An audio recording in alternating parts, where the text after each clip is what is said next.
He wasn't meant to make it through the night. Not out here. Not with the wind clawing at his lungs and the snow rising past his knees like a slow, silent grave.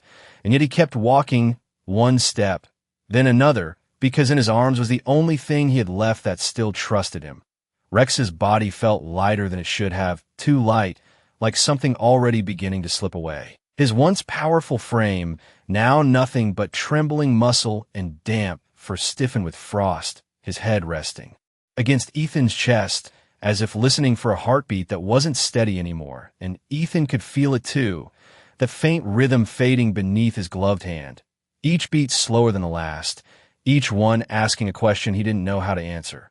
The sky above was a dull iron gray, pressing low, swallowing sound, swallowing direction, swallowing hope, and the world had narrowed to just this, boots crunching against packed snow, breath tearing in and out his chest, and the quiet, terrifying stillness of a dog who refused to give up even when his body already had. "Stay with me," Ethan whispered, though the words cracked in the air and fell uselessly between them, carried away by a gust that smelled like ice and pine and something older, something empty.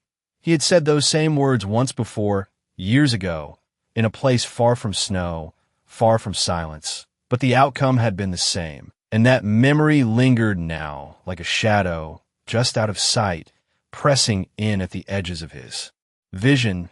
Rex shifted faintly, not enough to call it movement, just a flicker, a reminder that he was still here, still fighting.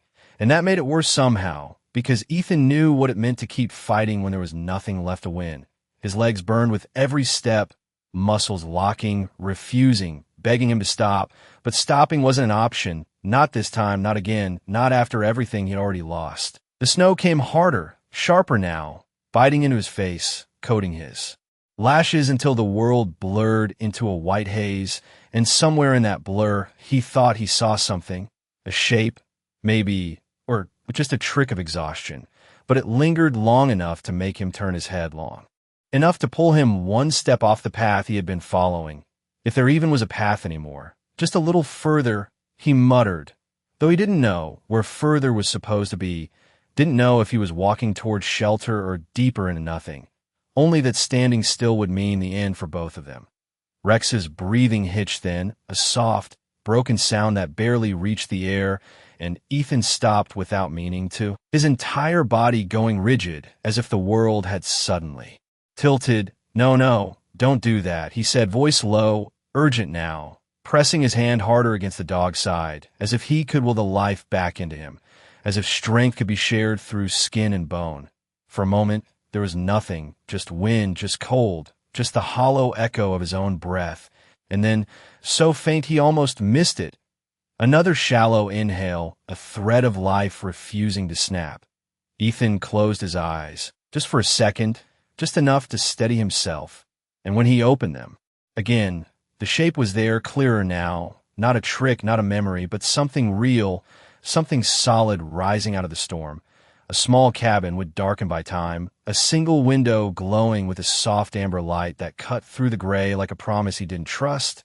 He stood there, frozen in place, staring at it, because things like that didn't just appear, not out here, not when you were already at the edge, and yet there it was, quiet, waiting, as if it had always been there, and he had only just now earned the right to see it. Rex stirred again, barely, but enough, and Ethan tightened his grip, pulling the dog closer, drawing a breath that tasted like doubt and hope tangled together. "You see that?" he whispered, though he wasn't sure who he was asking. Maybe Rex, maybe himself, maybe something else entirely. The wind howled, but the light didn't flicker, didn't waver. And after a long second that felt like it stretched into something endless, Ethan took a step toward it, then another, each one heavier than the last, but somehow easier too, as if the distance between life and loss had finally given him a direction. He didn't know who lived there, didn't know what waited behind that door, only that it was the first thing in hours that didn't feel like the end. Before we begin, tell me, where witching from drop your country in the comments. I'd love to see how far this story travels. The closer he moved, the more the world seemed to quiet around him, as if the storm itself had drawn a line and refused to cross it. the wind still roaring behind his back, yet somehow duller here, softer, like a distant memory that had not quite let go, and the cabin stood in front of him, now with a stillness that felt deliberate, its wooden boards dark and worn but not broken, the roof heavy with snow, yet uncollapsed, a single lantern glowing behind the window with a steady warmth that did not flicker no matter how hard the wind pressed against the walls. Ethan slowed, not because he wanted to, but because something in his chest tightened with caution, the kind that had kept him alive in places where trust came at a cost. And he found himself scanning the edges of the structure. The corners where shadows gathered, the ground where no fresh footprints marked the snow, just a smooth, untouched blanket stretching out in every direction as if no one had come or gone for days, maybe longer. Rex let out a faint sound then, not quite a whimper, not quite a breath, and Ethan looked down, adjusting his grip, feeling the fragile warmth still clinging to the dog's body, the rise and fall of his chest uneven but present, and that was enough. It had to be enough. Almost there, he murmured, though the words felt different now, less like a plea and more like a promise he was afraid to break. The porch steps creaked under his weight as he climbed them, each board groaning softly, not in protest, but in recognition, as if they had been waiting for the sound of footsteps again, and he paused at the door, his hand hovering just inches from the wood, hesitating for a reason he could not fully explain, because something about this place did not feel abandoned, did not feel empty, and yet it did not feel entirely real either. The lantern light shifted slightly behind the curtain, not flickering, not moving with the wind, but changing like a breath taken from inside the room, and Ethan swallowed, his throat dry despite the cold, his instincts pulling him in two directions at once. One urging him to turn back, to keep moving, to trust the known dangers of the storm over the unknown stillness of whatever waited inside. The other reminding him that he had no time left to choose wrong. Rex's head slipped slightly against his arm, and that decided it. Ethan knocked, once the sound dull against the wood, swallowed quickly by the quiet, and for a moment nothing happened. No footsteps, no voice, just the faint hum of the storm outside and the soft, uneven breathing in his arms. He waited, counting seconds without meaning to, each one stretching longer than it should, until he raised his hand again, ready to knock harder, louder, when the latch turned with a soft, deliberate click. The door opened slowly, not rushed, not cautious, just certain, revealing a narrow line of golden light that spilled out across the snow like something alive, something warm, enough to reach him before the air could steal it away. She stood there, small and straight despite the weight of years, her white hair pulled back neatly, her eyes clear in a way that made the cold feel distant, as if she saw something beyond it, and she did not look surprised, not confused, not even concerned, only attentive, as though she had been expecting exactly this moment. Her gaze moved from Ethan's face to the dog in his arms, lingering there just long enough to take everything in. The frost along his fur, the stillness in his limbs, the fragile rhythm of his breath. And then she stepped aside without a word, the movement simple, unquestioned, an invitation that did not ask for permission. "Bring him in," she said softly, her voice carrying a steadiness that cut through the noise in Ethan's mind, and he hesitated again, just for a fraction of a second, because something about her tone made it feel less like a suggestion and more like a truth that had already been decided. The warmth hit him the moment he crossed the threshold. Not overwhelming, not sudden, but deep, seeping into his bones in a way that made his muscles loosen before he could stop them, and the scent of the room. Followed would smoke, old pine, something faintly herbal, grounding, familiar in a way he could not place. He lowered Rex carefully onto a worn rug near the hearth, his hands reluctant to let go, as if contact alone was holding the dog here, tethering him to something stronger than the cold outside. The fire crackled softly, steady and controlled, casting long shadows that moved slowly across the walls. And for the first time since the storm had begun, Ethan could hear something other than the wind, the quiet rhythm of a place that was not fighting to survive. He knelt beside Rex, his hands hovering uncertainly now, unsure what to do next, what to say, because he had brought him this far, but had no plan beyond that, no certainty left to lean on.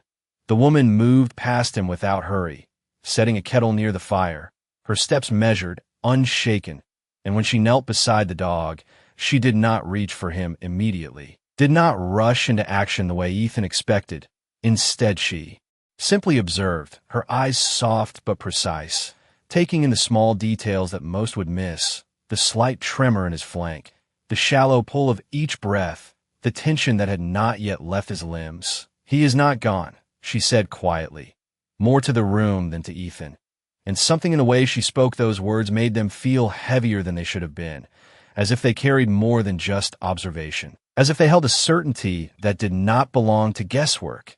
Ethan let out a breath he had not realized he was holding, but doubt still lingered, sharp and persistent, because he had seen this before, had believed this before, and had been wrong. "He is fading," he replied, his voice low, controlled, but edged with something deeper, something that had been building long before the storm. The woman looked at him then, really looked, her gaze steady and searching. And for a brief moment, Ethan felt as if the cold had followed him inside. Not on his skin, but somewhere. Beneath it, somewhere she could see without asking.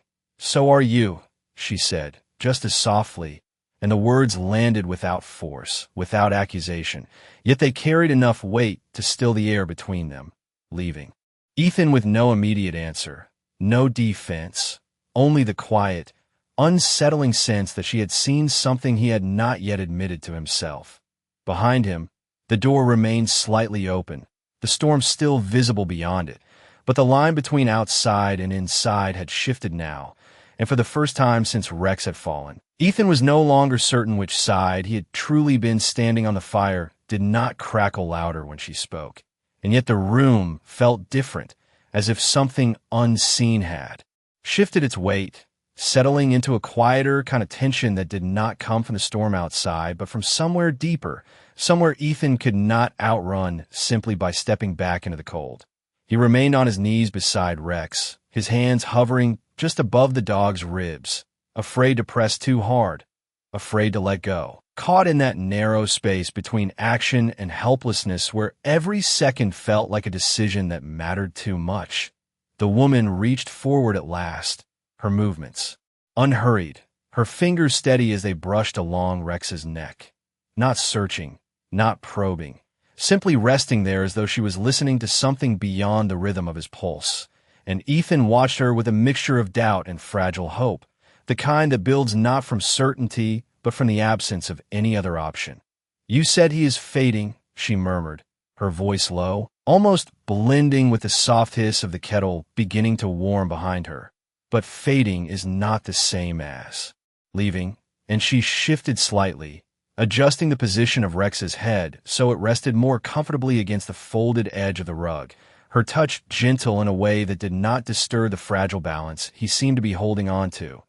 Ethan exhaled slowly, his breath still uneven, still catching in his chest as though the cold had followed him inside and refused to loosen its grip, and he found himself watching Rex's chest again, counting each rise, each fall, measuring time in breaths instead of seconds.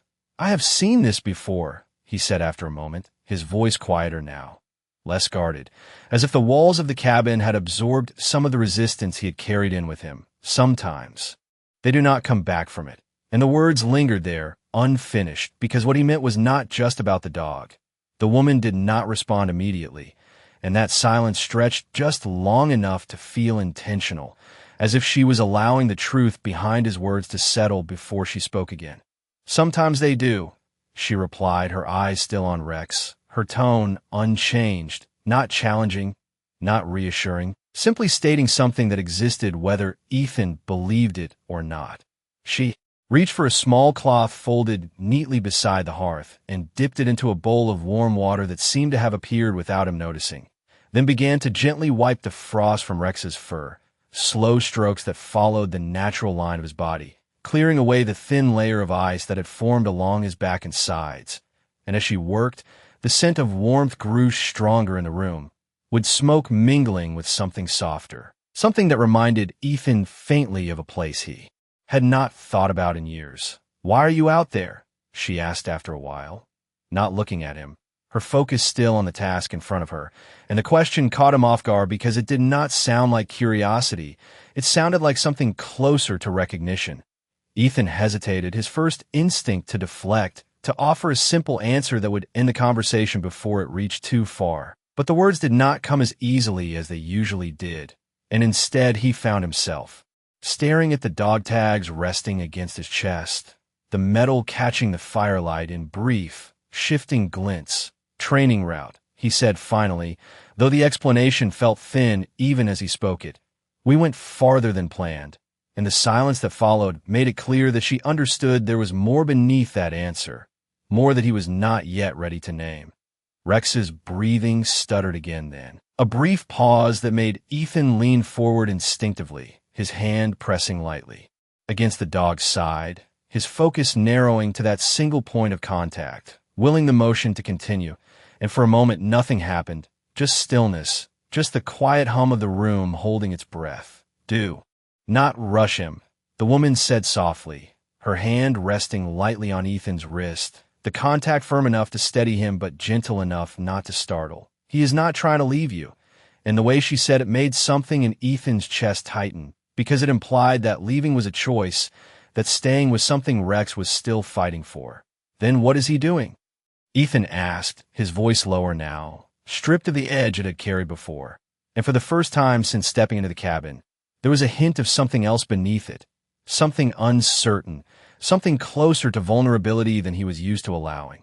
The woman paused, her gaze shifting briefly from Rex to Ethan, and in that moment he felt the same quiet pressure he had sensed earlier. The feeling of being seen without being questioned, understood without being explained. "He is waiting," she said simply, and then she returned her attention to the dog, continuing her slow, careful work as if the answer required no further explanation. Ethan frowned slightly, the words settling into his thoughts without immediately making sense. Waiting for what? Waiting for whom? And the questions rose in his mind but did not reach his voice, because something about the calm in the room made him reluctant to break it with uncertainty. The kettle behind them began to hum more steadily. Now a low, consistent sound that filled the spaces between their breaths, and the woman reached back to remove it from the heat, pouring the steaming water into a worn ceramic mug with practiced ease.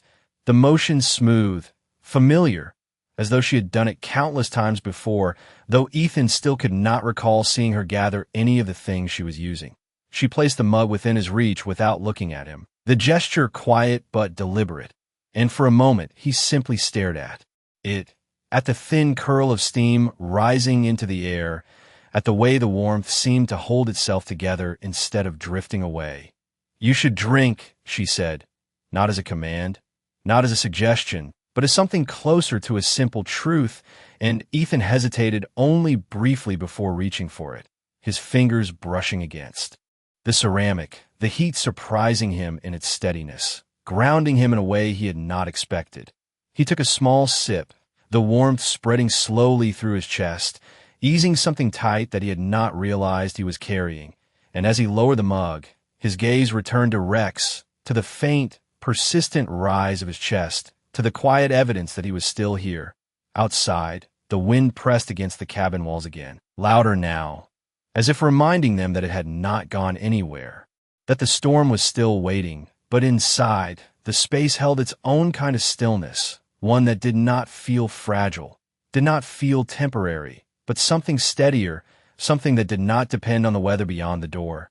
Ethan shifted slightly, his shoulders lowering just a fraction, and though he did not say it out loud, though he did not fully understand why, a small part of him began to believe that maybe, just maybe, they had not arrived here by accident. The warmth in the room settled deeper now, not just on the surface of Ethan's skin, but somewhere beneath it, loosening the tight coil that had been wound inside his chest since long before the storm had begun, and yet something in him remained guarded, held back by a quiet instinct that refused to fully trust the calm surrounding him. He shifted slightly on his knees, the mug still warm in his hand, his gaze returning again and again to Rex, as if every second required confirmation that the dog was still breathing, still holding on, and each faint rise of his chest answered that unspoken question with a fragile kind of yes. The woman continued her slow, deliberate care, drying the last traces of frost from Rex's fur, her movements steady, almost rhythmic, as though she followed a pattern that did not need to be spoken, and for a while neither of them said anything, the silence stretching but not uncomfortable, filled instead with the soft crackle of the fire and the low whisper of wind pressing against the walls. "You carry him like you are afraid to put him down," she said at last, her voice gentle, not accusing, simply noticing, and Ethan's grip tightened slightly in response, his fingers curling unconsciously against the fabric beneath Rex, as if the act of holding on could anchor more than just the dog.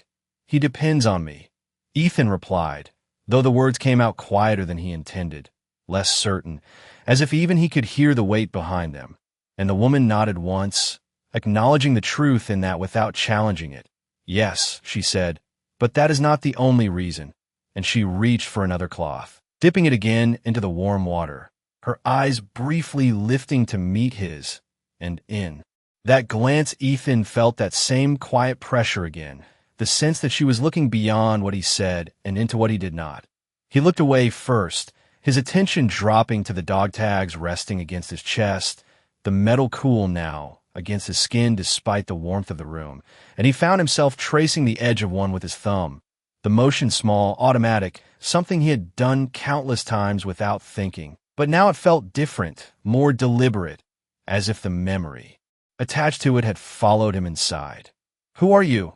he asked suddenly, the question slipping out before he could stop it, and the woman paused just long enough for the silence to acknowledge it before she answered. "Someone who knows what it means to wait," she said simply, returning her focus to Rex. And though the answer did not explain anything, it did not feel empty either. It felt complete in a way that made further questions seem unnecessary, at least for now. Rex's breathing shifted. Again then, a shallow inhale followed by a longer, steadier exhale, and Ethan leaned closer instinctively, his hand hovering just above the dog's side, not touching this time, as if he had begun to understand that not every moment required him to intervene. "He is still cold," Ethan said, more to himself than to her, noticing the faint tremor that had not yet left Rex's limbs, and the woman nodded, already moving, reaching for a thick wool blanket folded neatly near the hearth, wrapping it carefully around the dog's body, tucking it in with a precision that suggested familiarity, as if she had done this many times before. "Warmth does not always come from fire," she said as she worked, her voice calm, almost reflective, and Ethan frowned slightly at the words, not fully understanding, but sensing that they carried more than their surface meaning. "Then where does it come from?" he asked, his tone softer now, less guarded, and she did not answer immediately, instead placing her hand gently over Rex's chest, her fingers resting there as if feeling for something deeper than the physical rhythm beneath. "From what you allow to stay," she said after a moment, and the simplicity of the answer lingered in the air, settling into Ethan's thoughts in a way that did not demand understanding, only attention. Outside, the wind surged again, rattling the edges of the cabin, and for a brief second the door shifted slightly on its hinges, the narrow gap widening just enough to let a thin blade of cold air slip into the room, and Ethan glanced toward it instinctively, his body tensing as if expecting the storm to force its way back in. But the woman did not react, did not move to close it, and after a moment the door settled again, the gap narrowing on its own, as though whatever held it in place did not rely on physical strength. "You are not worried?" Ethan asked, his eyes still on the door, and she shook her head lightly, her expression unchanged. "What is meant to stay outside will stay outside," she replied, and there was no hesitation in her voice, no uncertainty, just a quiet confidence that made the statement feel less like belief and more like fact. Ethan turned back to Rex, watching as the slight tremor in his body began to ease, not disappearing entirely, but softening, becoming less urgent, less desperate. And he realized then that the rhythm of the dog's breathing had steadied, still weak, still fragile, but consistent in a way it had not been before. He let out a slow breath, the tension in his shoulders easing just a fraction. And for the first time since he had lifted Rex from the snow, he allowed himself to sit back slightly, his weight shifting from the constant forward lean that had held him rigid for hours.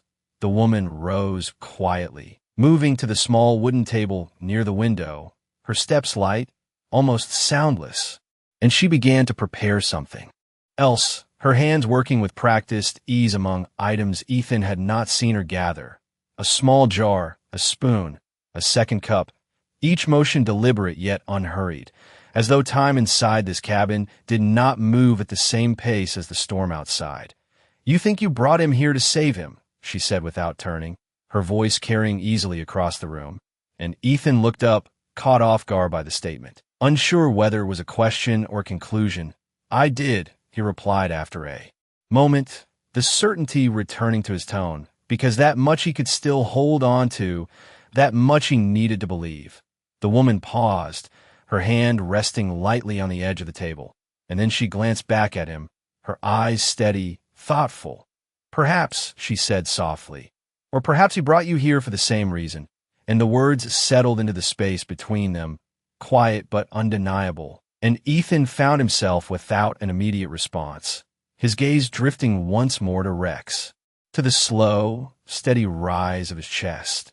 And for a brief moment, just a flicker, he considered the possibility that the path that had led them through the storm had not been as random as he had believed. The words lingered longer than they should have, settling into Ethan's chest with a quiet weight that refused to be dismissed.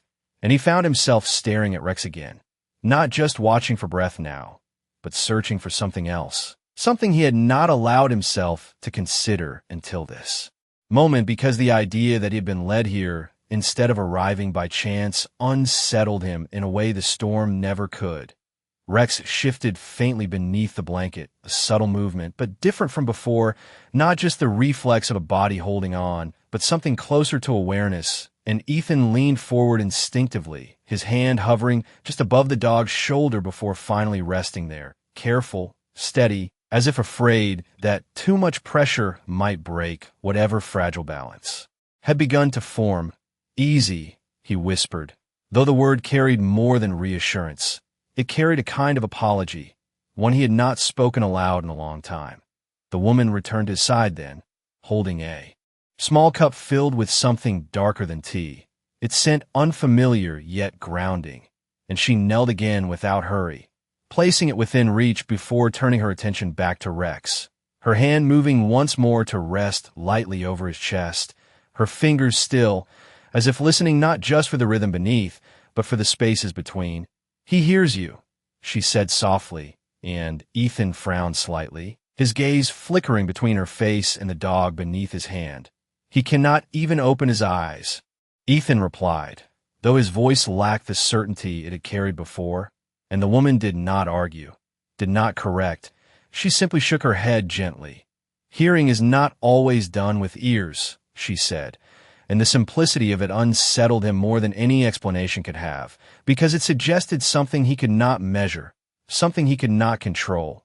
Rex's breathing deepened slightly then, not stronger, not steady yet, but different, as if the effort behind each inhale had shifted, becoming less desperate, more deliberate, and Ethan felt it beneath his palm, that subtle change, that quiet persistence. And for the first time since the storm had begun, he allowed himself to believe that Rex was not just holding on, but choosing to stay. "Why him?" Ethan asked suddenly, the question rising from somewhere deeper than logic, deeper than reason, and it caught even him off guard, because he realized he was not asking about the dog alone. The woman paused, her gaze lifting to meet his, and in her eyes there was no confusion, no hesitation, only a calm understanding that made the question feel expected. "Why not?" she replied, her voice gentle but steady. And Ethan let out a short breath, almost a quiet laugh, though there was no humor in it. "Because I failed before," he said, the words slipping out more easily than he intended, carried forward by something he could no longer hold back. because sometimes you do everything right and it still is not enough. And the room seemed to grow quieter as he spoke, the fire lowering its crackle as if listening, the storm outside fading just slightly into the background. The woman did not interrupt, did not soften the statement. She allowed it to exist fully before responding.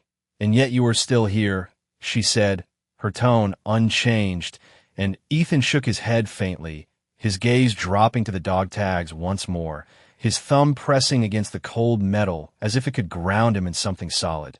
"That does not mean I was supposed to be," he murmured, and for a moment there was nothing but the sound of Rex's breathing, steadying, finding its rhythm in the quiet space between them. The woman reached out. Then, not to the dog, but to Ethan, her hand resting lightly against his forearm, the contact brief but intentional. And when she spoke again, her voice carried something new, not louder, not stronger, but deeper, as if the words had been waiting for the right moment to surface. "You think survival is a mistake," she said, and Ethan did not answer, because the truth of it sat too close to the surface, too close to something he had buried beneath duty and silence and time. "But survival is not given lightly," she continued, her gaze steady on him now. "It is carried, sometimes longer than we want, sometimes heavier than we can understand, but always with purpose." And the words settled into him slowly, not forcing their way in, but finding the spaces he had left unguarded.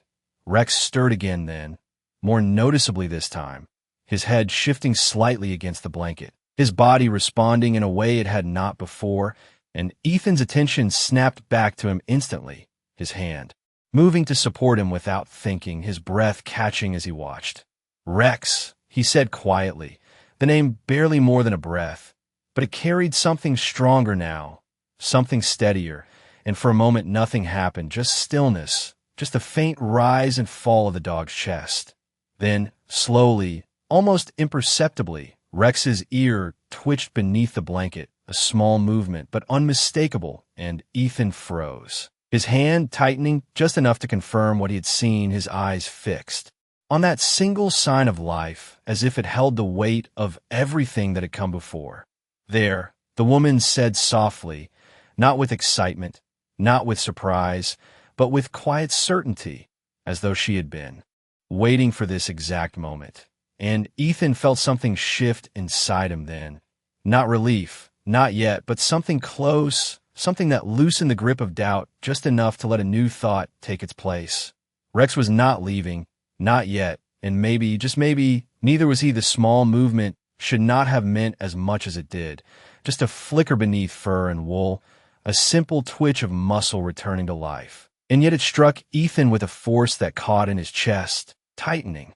Something he had kept locked down for years. Because it was not just proof that Rex was still here, it was proof that something he thought he had lost the right to believe and had not fully left him. He leaned closer without realizing it, his hand steady now against the dog's side, not hovering, not uncertain, but present, anchored in the quiet rhythm that had begun to build beneath his palm. "That is it," the woman said softly, her voice barely above the fire. "Do not rush him." And Ethan nodded faintly, though his eyes never left Rex, as if looking away might undo what had just happened. The ear twitched again, slightly stronger this time, followed by the faintest shift in the muscles along Rex's neck, a slow return that did not come all at once, but in small, deliberate steps, like something remembering how to exist. Ethan exhaled slowly, a breath he had been holding for longer than he could measure, and for a moment he allowed himself to feel it. Not relief, not yet, but the beginning of something that might one day become it. "You said he is waiting," Ethan murmured, his voice quieter now, steadier in a way that surprised him. Waiting for what? And the question lingered between them, no longer urgent, no longer sharp, but searching. The woman did not answer immediately. Instead, she adjusted the blanket slightly, ensuring it rested comfortably along Rex's body, her touch careful, precise, as though she respected the fragile boundary between presence and absence. "For you," she said at last, and Ethan stilled, the words settling into him with a weight that felt both unfamiliar and deeply known, as if they had been spoken long before this moment. in a place he had tried not to remember. "I am here," he replied, almost instinctively, though even as he said it he felt the doubt beneath the statement, the part of him that questioned whether being physically present was the same as truly staying. The woman's gaze shifted to him then, steady, unblinking, and in that look he felt something open, not forced, not demanded, but allowed. "Your body is here," she said gently, "but the rest of you has been somewhere else for a long time." And Ethan did not answer, because he could not, because the truth of it pressed too close to something he had spent years avoiding. The fire cracked softly, sending a brief glow across the room, and in that light the edges of the space seemed to blur slightly, not disappearing, not shifting entirely, but softening in a way that made everything feel less defined, less rigid, as if the boundaries between past and present had begun to loosen. Rex's breathing deepened again, a more consistent rhythm now, still fragile, but no longer fading, and Ethan felt it clearly beneath his hand. Each inhale a quiet affirmation that he was still choosing to stay. "He knows you are holding on," the woman continued, her voice calm, unwavering. "But he also knows what you are holding on to."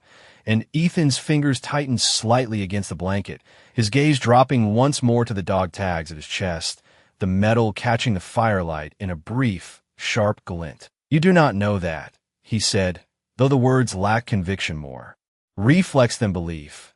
And the woman did not challenge him, did not argue. She simply waited, allowing the silence to do what words could not. "There was someone before him," she said after a moment, not as a question, not as a guess, but as a quiet statement, and Ethan's breath caught, just for a second, the reaction small but undeniable. "That does not matter now," he replied, his voice lower, more controlled. But the edge beneath it betrayed the effort it took to keep the past where he believed it belonged. The woman inclined her head slightly, acknowledging the response without accepting it fully. "It matters to you," she said, and Ethan looked away, his gaze fixing on the fire, watching the flames move in slow, deliberate patterns, as if they held some answer he could not yet reach. Rex shifted again then, his head moving slightly against the rug, his body responding more fully now, and Ethan's attention snapped back instantly, his hand moving to support him, to steady the motion. And this time when he spoke the name, it came without hesitation, without the weight of fear behind it. "Rex," he said, and the sound seemed to settle into the space between them, carried not by urgency, but by presence. The dog's ear flicked once more, and then, slowly, almost imperceptibly, his eyes began to open, not fully, not clearly, but enough to reveal a faint glimmer of awareness beneath the surface, a recognition that did not need to be complete to be real. Ethan leaned closer, his breath catching again, but this time for a different reason, not from fear of loss, but from the quiet realization that something had returned, something that had never fully left. "That is it," the woman murmured again, her tone unchanged, as if she had always known this moment would come, as if it had never been in doubt. Ethan swallowed, his throat tight, his eyes fixed on the faint movement, the subtle return of life that did not come with noise or spectacle, only with presence, steady and undeniable.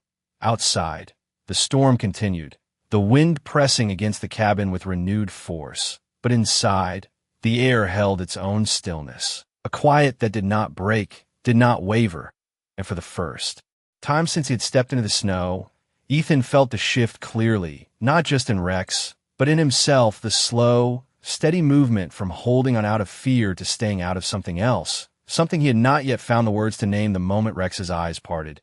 Even just a fraction, something inside Ethan gave way, not in a loud or dramatic break, but in a quiet collapse he had been holding back for far too long. And he felt it in the way his breath caught, in the way his shoulders lowered without permission, in the way his hand no longer hovered between control and fear, but settled fully, firmly, present.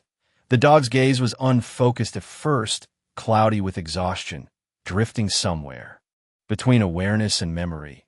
But it was there, undeniably there, and it found Ethan not by sight alone, but by something deeper, something that had never been lost even in the cold. "Hey," Ethan whispered, the word barely more than air, but it carried everything he had not said before, every moment of doubt, every ounce of guilt, every silent promise he had been too afraid to speak aloud.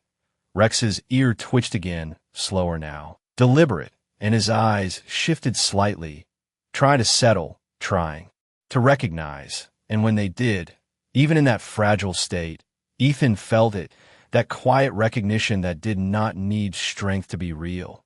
"You are here," the woman said softly behind him, and Ethan nodded without looking away, because for the first time he believed it fully, not just as a fact, but as something that mattered.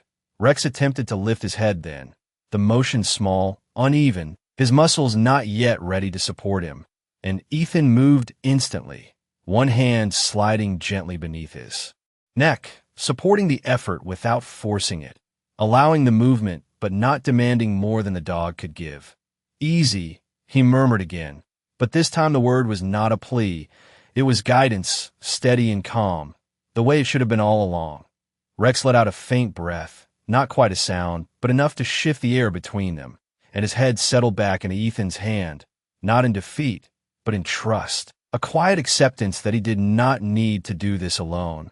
The woman watched them for a moment, her expression unchanged, but there was something in her eyes now, something softer, as if she had been waiting not just for the dog to return, but for this, for the way Ethan held him, for the absence of panic, for the presence of something steadier.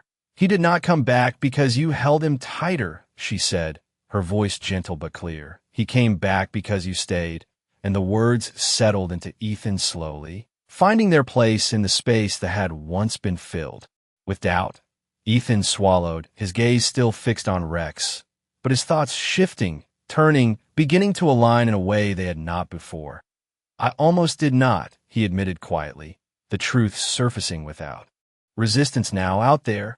"I thought about stopping," and the admission hung in the air, not heavy, not shameful, just real. The woman nodded once as if she had expected nothing less. "Stopping is not the same as failing," she replied, "but choosing to stay, that is where everything changes," and Ethan felt the weight of that, not as a burden, but as something he could finally carry without breaking under it. Rex shifted again, stronger this time, his front leg moving slightly beneath the blanket, testing the ground, testing himself, and Ethan adjusted his support instinctively, giving him space while remaining close, no longer trying to control the outcome, only to be present for it. "That is it," he said softly, and the words felt different now, not forced, not desperate, but grounded in something real. Rex's eyes focused a little more, still tired, still dim, but aware, and he looked at Ethan in a way that felt familiar, not just recognition, but connection, the kind that does not break even when everything else does. The firelight flickered across them, casting long, quiet shadows that moved with a slow rhythm, and for a moment the room felt suspended outside of time, as if nothing beyond those walls could reach them.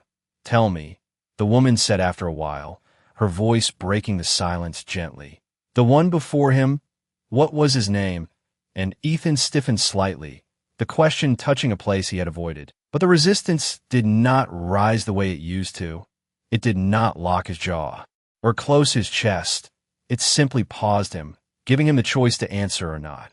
He looked down at the dog tags again, his thumb tracing the edge, feeling the worn grooves he knew too well, and for a moment the room seemed to fade slightly, not disappearing but softening, as if making space for something else to come forward.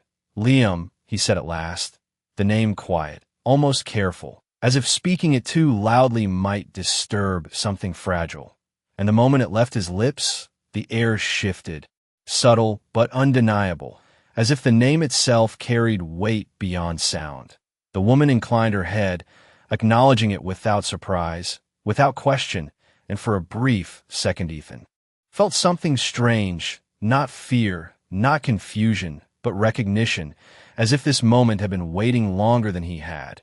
Rex let out another faint breath, deeper now, more stable, and Ethan's attention returned to him, grounding him once more in the present, in what was real and within reach. "You are not losing him," the woman said, her voice steady, certain, "but you are still holding on to something else." And Ethan did not deny it this time, did not turn away, because he could feel it.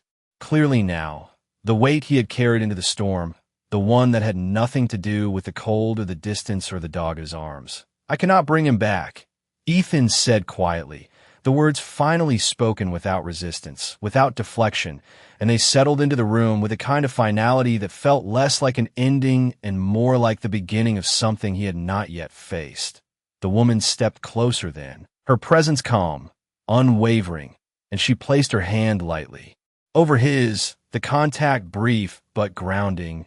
"No," she said softly, "but you were never meant to," and the truth of it did not break him the way he had always feared it would. It did not collapse the ground beneath him. Instead, it held him there, steady, allowing him to see the difference between what he had lost and what he still carried.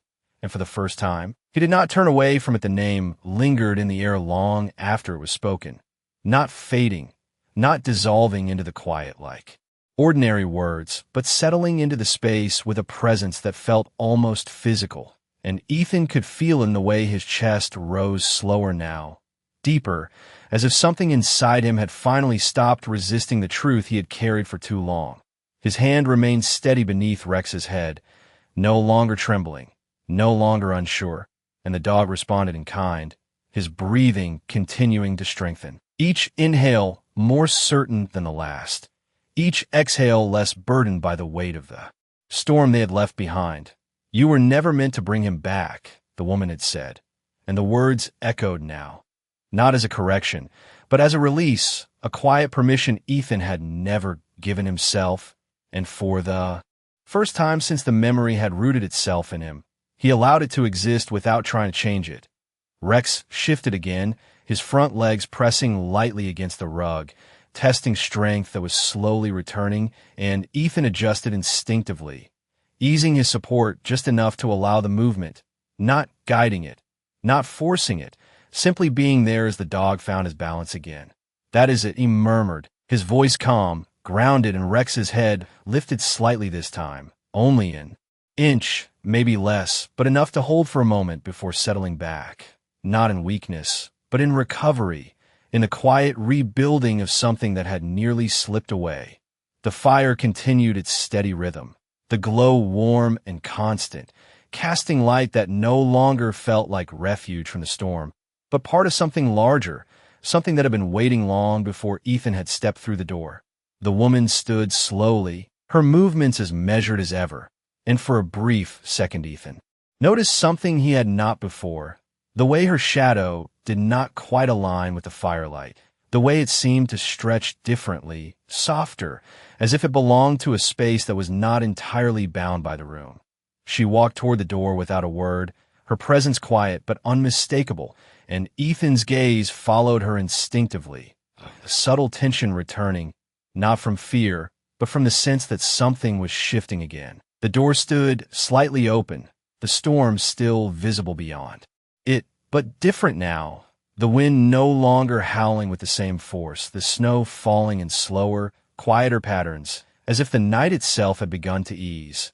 She placed her hand on the doorframe, not closing it, not opening it further, simply resting there, and for a moment she stood in that space between inside and outside, between warmth and cold, between what was held and what was released. "It is time," she said softly, and the words did not carry urgency. They carried certainty. Ethan frowned slightly, his attention shifting between her and Rex, the dog still recovering, still fragile, and the idea of stepping back into the storm felt wrong, premature, impossible. "He is not ready," Ethan replied, his voice steady but firm, and the woman turned her head slightly, just enough for her gaze to meet his again. "He is," she said gently, "because you are," and the simplicity of it struck him in a way he could not immediately explain, because it did not feel like reassurance. It felt like truth, one he had not yet fully accepted. Rex moved again then, stronger this time, his legs pushing against the rug, his body rising slowly, unevenly, but undeniably, and Ethan watched his breath, catching as the dog found his footing, not steady yet, not strong, but standing, supported not by force, but by will. Easy, Ethan said again, but there was no fear in it now, only guidance, and Rex steadied himself, his amber eyes clearer, focused, finding Ethan without hesitation, without confusion. The bond between them felt different now, not strained by fear or driven by desperation, but quiet, grounded, something that did not need to prove itself. Ethan rose slowly as well, his movements deliberate, his body no longer weighed down by the same heaviness that had followed him through the snow. And for a moment he simply stood there, looking at Rex, really looking, seeing not just the dog who had almost been lost, but the one who had stayed. The woman stepped away from the door then, moving back into the room, her presence still calm, still steady, but there was something in her expression now, something that felt like completion, as if whatever purpose had brought them here had been fulfilled. "You will not find this place again," she said quietly, and Ethan's gaze shifted to her, a question forming before he could stop it. "Why not?" he asked, and she smiled, faintly, not with amusement, but with understanding. "Because you will not need to," she replied, and the answer, like so many before it, did not explain itself. It simply existed, leaving Ethan to feel its meaning rather than chase its logic.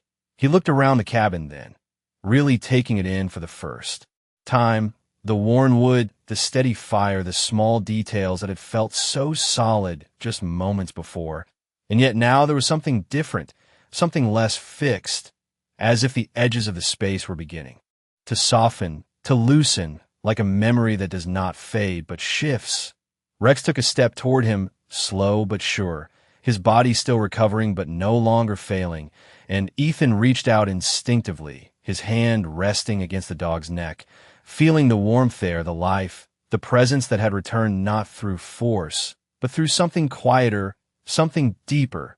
Outside, the storm had calmed to a whisper, the snow falling gently, the wind no longer pressing against the walls, and Ethan felt it then, the shift, not just in the world beyond the door, but within himself, the quiet understanding that whatever had happened here was not meant to be held on to, not meant to be explained, only carried forward. He turned back toward the woman, ready to say something, to ask something, he did not yet know what, but the words never formed because in that moment, in the space where she had been standing, there was only stillness, only the soft glow of the fire, and the faint sense that she had never needed to leave for her presence to remain for a long moment. Ethan did not move, his eyes fixed on the space where she had stood, as if the absence itself required confirmation, as if stillness could somehow resolve into presence again if he waited long enough. But the room offered no answer, only the quiet crackle of the fire and the soft, steady rhythm of Rex's breathing beside him. He exhaled slowly, not in disappointment, not in confusion, but in something closer to understanding, the kind that does not arrive all at once, but settles gently into place when there is nothing left to resist. Rex nudged his hand then, a small, deliberate motion, grounding him instantly, pulling him back from the edge of thought into something real and immediate, and Ethan looked down, meeting the dog's eyes, clearer now, steady, alive in a way that needed no explanation. "You ready?" Ethan murmured, his voice low, and Rex responded not with sound, but with presence, shifting, his weight slightly, standing more firmly, as if the question had already been answered. Ethan nodded faintly, more to himself than to the dog, and turned toward the door, the same door that had felt like a barrier. Before now, standing as something else entirely, not an escape, not a threat, but a threshold. He stepped forward slowly, his boots pressing into the worn wood of the floor, each step deliberate, each movement carrying the quiet weight of what had changed inside him. Rex followed at his side, not perfectly steady, not fully recovered, but present, and that was enough. The door opened without resistance when Ethan reached it, the cold air slipping in gently, no longer sharp, no longer biting, just a reminder of the world beyond the warmth they had found. And he paused there for a second, just long enough to take one last look behind him, not searching for her, not expecting to see her again, but acknowledging the space, the stillness, the moment that had shifted everything without needing to explain how or why. Then he stepped outside. The storm had quieted into something softer, the snow falling in slow, steady patterns. The wind reduced to a low whisper that moved through the trees instead of against them. And the world looked different, not because it had changed, but because he had. His boots sank a few inches into the fresh snow as he moved forward, Rex keeping pace beside him, each step more certain than the last, and Ethan found himself breathing easier, deeper, as if the air itself had become lighter. He glanced back once more, instinctively, expecting to see the cabin behind him, the small structure that had held them through the night. But there was nothing. There no outline, no shadow, no trace of wood or light, only an unbroken stretch of snow and trees standing silent in the early dawn. He stopped, his gaze fixed on the space where it should have been, and for a brief moment the old instinct returned, the need to question, to analyze, to make sense of what could not be easily explained, but did not hold him the way it once would have. Instead, he let the moment pass, accepting it not as something to solve, but as something that had already given him what it needed to. Rex shifted beside him again, brushing lightly against his leg, and Ethan reached down, his hand resting against the dog's neck, feeling the warmth there, the life, the steady presence that had come back not through force, but through something quieter, something he now understood did not need to be controlled. They began walking again, not rushing, not pushing forward with urgency, but moving with a calm purpose that felt new, unfamiliar in its steadiness, yet right in a way he could not deny. The horizon ahead was beginning to lighten, the faint glow of morning breaking through the gray, casting soft lines across the snow.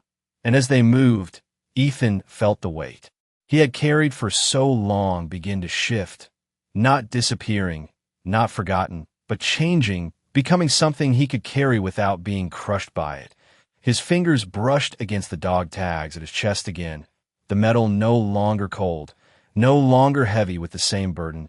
And this time when he touched them, it was not to hold on to what he had lost, but to acknowledge it, to carry it forward without letting it define him. He slowed slightly, his gaze lifting toward the horizon, and for a moment he stood there, Rex beside him, the quiet world stretching out in front of them. And he spoke, not loudly, not dramatically, but clearly enough for the words to exist beyond thought. "I am still here," he said, and the statement did not feel like a question anymore, did not carry doubt. It simply was. Rex looked up at him, his amber eyes steady, and there was something in that look, something that did not need language, something that had been there all along, waiting for Ethan to see it. Clearly, the wind moved gently through the trees, carrying the faint scent of pine and something else, something softer, something that reminded him of the warmth he had just left behind. And for a brief moment, just a flicker, he thought he heard her voice again, not in words, not in sound, but in presence, in the quiet certainty that had guided him through the night. He did not turn, did not search for it, because he did not need to. Some things were not meant to be found again, only remembered, only carried forward in the way they changed you. Ethan took a slow breath, steady and full, and stepped forward into the morning, Rex moving with him, no longer held together by desperation, but by something quieter, something stronger. And as the light grew, as the snow softened beneath their feet, the path ahead no longer felt like something to survive, but something to walk with purpose, one step at a time, guided not by what had been lost, but by what had chosen to stay. Some stories do not end with answers. They end with understanding, the kind that does not explain the miracle, only honors it. And in the quiet space between what is seen and what is felt, that is where grace remains. In this deeply moving cinematic narrative, a battle-worn Marine and his loyal K-9 face the brutal silence of a winter storm, where survival hangs by a fragile thread and every step forward feels like a final decision. This powerful entry in the world of animal stories captures the unbreakable bond between human and dog, revealing how loyalty, guilt, and quiet faith intertwine when hope seems lost. As the Marine carries his starving companion through endless snow, they encounter a mysterious elderly woman whose presence feels both real and beyond explanation, guiding them not only toward warmth but toward something far deeper, a moment of reckoning that reshapes the meaning of survival itself. This unforgettable piece of animal stories explores how emotional wounds can linger longer than physical ones, and how healing sometimes arrives in the most unexpected forms, not through force but through stillness, patience, and truth. The journey unfolds with a slow, immersive rhythm, drawing viewers into a world where every breath matters, every glance holds meaning, and every silence speaks louder than words, through subtle transformation and layered storytelling. This entry among the most powerful animal stories reveals that miracles are not always loud or visible, but often occur in the quiet spaces between fear and trust. As the Marine confronts a past he has carried too long, and the K-9 fights to remain by his side, the story becomes more than survival. It becomes a testament to the strength found in choosing to stay, even when leaving feels easier. Within the emotional depth of these animal stories, the presence of the elderly woman stands as a symbol of unseen guidance, reminding us that not all help arrives with explanation, and not all truths require proof to be felt. The narrative closes with a lingering sense of grace, where loss is not erased but transformed, and where the bond between a Marine and his dog becomes a quiet reminder that even the smallest act of endurance can carry the weight of redemption, making this one of those rare animal stories that stays with you long after it ends. Character 1. A 35-year-old white U.S. Marine with rugged features.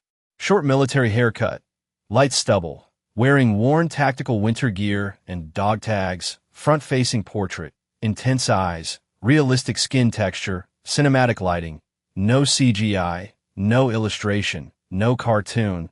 Snow environment. Character 2, a 6-year-old German Shepherd K9 with black and tan coat, strong muscular build, full body visible, standing alert in snow, amber eyes focused, realistic fur detail, cinematic lighting, no CGI, no illustration, no cartoon, natural proportions, sharp posture.